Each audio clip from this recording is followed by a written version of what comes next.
नमस्कार दोस्तों, स्वागत है आपका मेरे चैनल पर। हम आपको एक दुखद घटना की कहानी सुनाने वाले हैं। हम चर्चा करेंगे आखिर ये दुखद दुर्घटना किस कारण से हुआ, क्या है इसके पीछे की कहानी।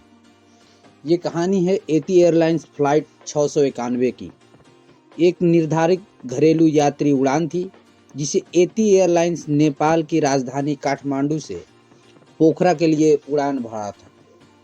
15 जनवरी 2023 को ATR 72 विमान को, जो इस मार्ग पर उड़ान भर रहा था, पोखरा में लैंडिंग के दौरान स्टॉल हो गया। दुर्घटनाग्रस्त हो गया इस विमान में सवार 68 यात्री थे और 4 चालक दल के सदस्य। सभी 68 यात्री और 4 चालक दल के सदस्य की मौत हो गई।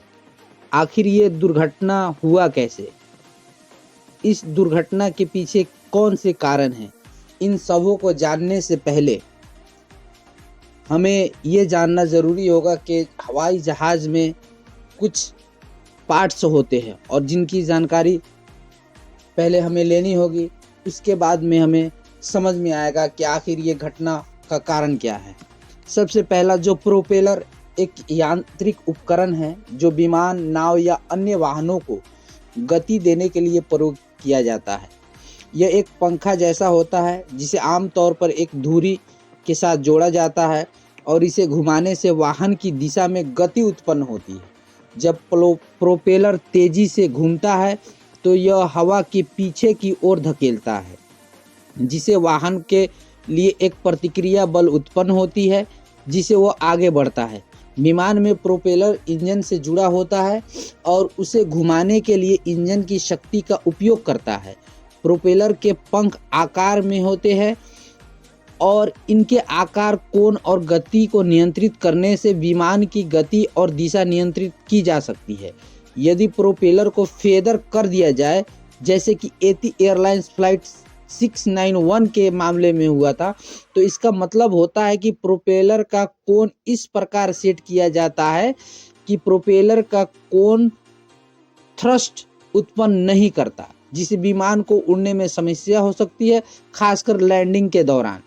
थ्रस्ट वह बल है जो किसी विमान का यांत्रिक प्रणाली को आगे बढ़ने के लिए उत्पन्न होता है। यह बल विमान के इंजन या प्रोपेलर द्वारा उत्पन्न किया जाता है और यह विमान को हवा में उड़ाने या किसी दिशा में गति करने के लिए ज़रूरी होता है। विमान में इंजन हवा को पीछे की ओर धकेलता है और इसके परिणाम स्वरूप विमान को आगे की दिशा में एक बल मिलता है जिसे थ्रस्ट कहा जाता है। यह बल विमान की गति को बढ़ाता है और उसे उड़ान में बनाए रखने में मदद करता है। थ्रस्ट के 3 मुख्य कारक होते हैं।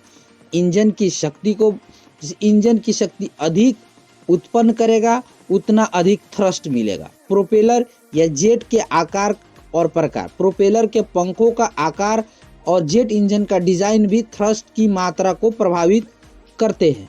हवा का दबाव और गति, हवा का घनत्व और उसकी गति भी थ्रस्ट पर असर डालती है।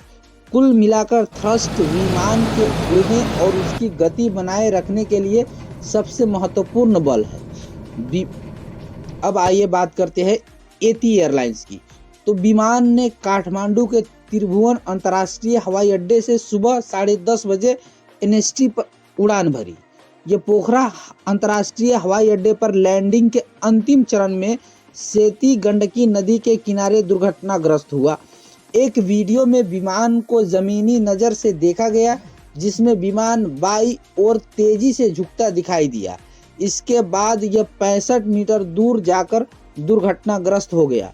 हवाई जहाज में सवार एक व्यक्ति का एक और वीडियो, जिसे सोनू जायसवाल ने फेसबुक पर लाइव स्ट्रीम किया था, उसमें दिखाया गया कि जहाज में सवार यात्री इस स्थिति से पूरी तरह अनजान थे और कुछ केवल सेकंड पहले ही उन्हें पता चला कि कुछ गड़बड़ हो रही है।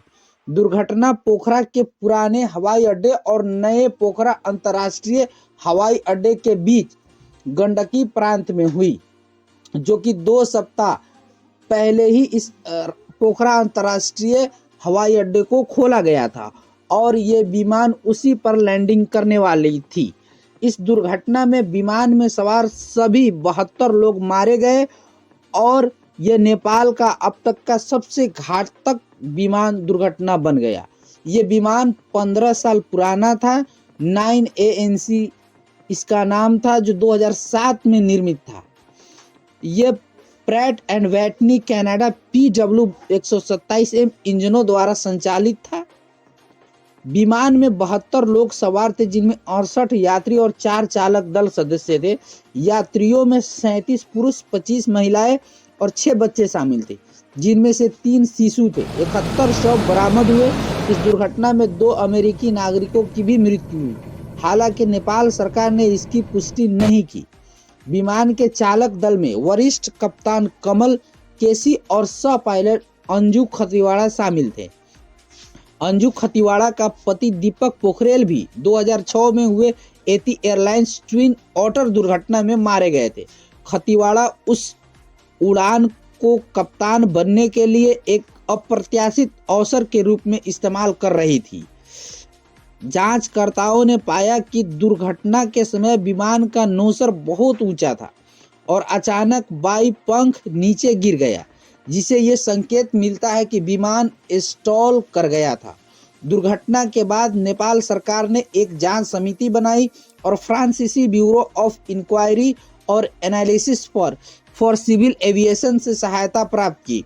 फ्लाइट डेटा और कॉकपिट वॉइस रिकॉर्डर प्राप्त किए गए और उनकी जांच की गई। 13 फरवरी को एक प्रारंभिक रिपोर्ट जारी की गई, जिसमें फ्लाइट डेटा रिकॉर्डर FDR क्या होता है, पहले हम समझते हैं FDR क्या है। FDR एक इलेक्ट्रॉनिक्स डिवाइस है जो जहाज के विभिन्न पैरामीटर को रिकॉर्ड करता है जब जहाज उड़ान भर रहा होता है या किसी घटना के समय की सारी जानकारी देता है। इसे ब्लैक बॉक्स भी कहते हैं। इसे प्राप्त आंकड़ों का हवाला दिया गया। रिपोर्ट के अनुसार विमान के इंजन पूरी तरह से पावर प्रदान करने में विफल रहे थे, क्योंकि दोनों प्रोपेलर जो फेदर हो गए थे। फेदर का मतलब होता है जहाज को जिस डायरेक्शन में घूमना था वो नहीं घूम रही थी, यानी उन्होंने कोई प्रोपेस बल नहीं दिया और यह विमान स्टॉल और दुर्घटना का कारण बन गया।